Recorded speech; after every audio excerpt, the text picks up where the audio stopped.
पुतळा आहे तो वेळेत त्या ठिकाणी उभारला गेला पाहिजे, ही सगळ्यांची मनोमन तळमळीची भावना आहे.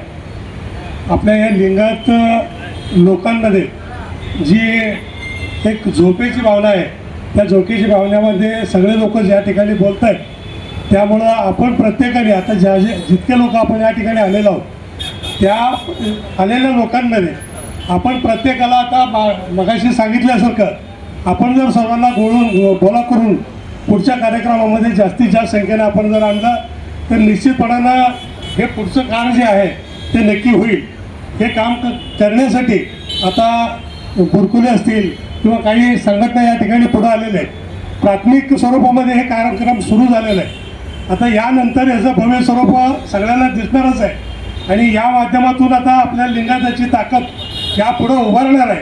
तर त्यामुळं आपण सर्वांनी या माध्यमातून एकत्र यावं अशी मी कळकळीची विनंती करतो. आणि संख्या असताना काम का होत नाही ही मला फार खंत वाटते.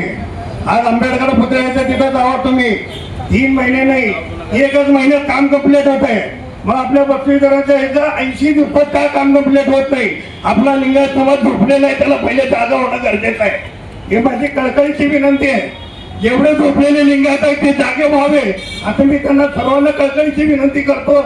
आणि पुतळा वेळेवर व्हावा असं सगळ्यांनी प्रयत्न करून सर्वांनी जेवढे संस्था आहेत सोलापुरात सगळ्यांनी एकत्र येऊन सगळ्यांनी पाठीशी राहून आपण मिळून हे कार्य करू असं मी सर्वांना विनंती करतो.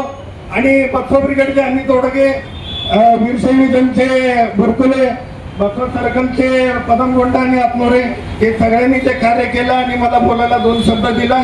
आणि जेवढे सर्व संस्था उपस्थित आहेत त्यांचा मी आभार मानतो. धन्यवाद.